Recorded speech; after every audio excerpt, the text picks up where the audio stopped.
It was quite a challenge to find the right kind of pose of a raccoon as a reference image. There are so many out there that the raccoon just had like these big old red beady eyes or looked kind of ugly, honestly. Raccoons and possums are just not, to me, they're not like very cute unless they're miniature sized.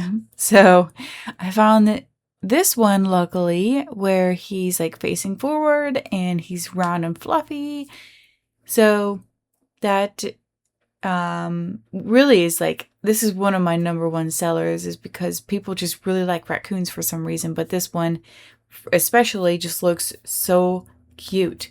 So of course you can see starting out drawing a little bit faster, but I'm working with the same kind of colors. So the black, brown, dark sepia, some blues in the highlights. And you can see that I'm like drawing really, really small. This is a 4x4 size. So I have to be very careful about the details. I'm making sure that the color pencil is very nice and sharp for every single layer that I'm drawing. And you want to start out with lighter colors with lighter pressure, and then work your way to darker colors and heavier pressure. That makes a huge difference because then you don't make nearly as many mistakes overall. And if you do make a mistake, you can just easily erase it. So going nice and slow and nice and light and easy is going to be a bigger reward than if you were to draw heavy and going fast. Now, I do like to draw fast now, but I used to not. I used to not be able to draw very fast at all, but I do now.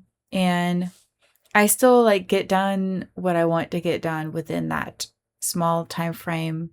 But if I do want to advance more, yeah, I need to slow down. So sometimes I do force myself to slow down a little bit more.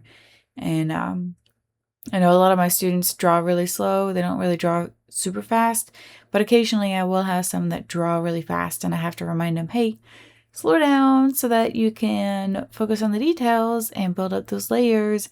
Super, super important to build layers, not just like start out with one solid layer or a couple of layers. I mean, I'm saying like 5 to 10 layers is what you really want to focus in on, especially for bigger portraits. So I blocked out the ears, and then I left room for the highlights in the ears. Since it's such a small portrait, there's not a lot of detail that's involved, luckily. So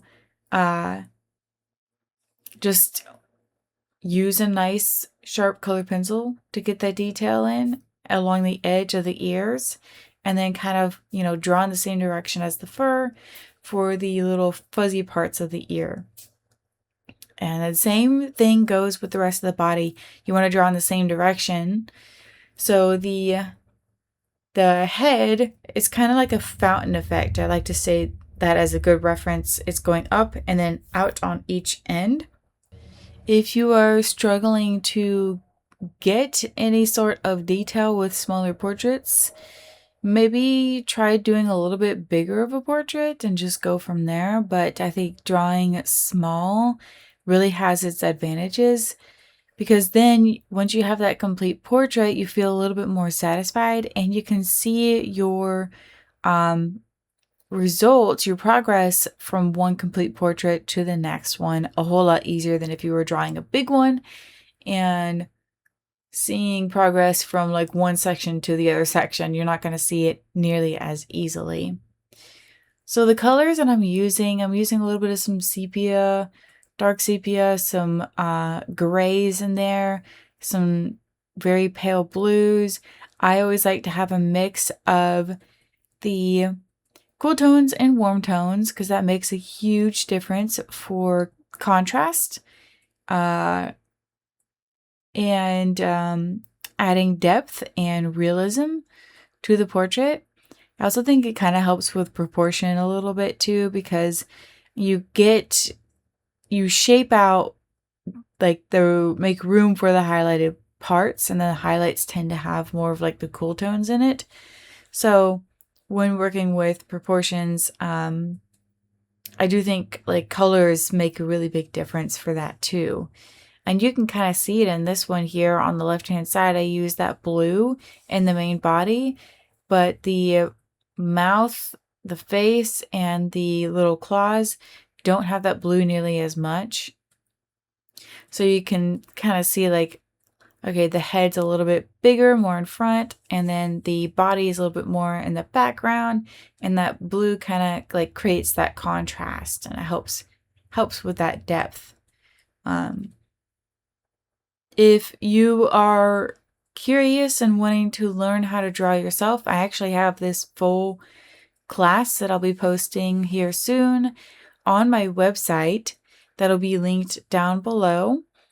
And you can follow along. It's at your own pace. You just download the instructions and make a really quick light trace for it. And then I tell you what color pencils I'm using, what materials I'm using, and just do your best to match the colors as best as possible to the sets that you have.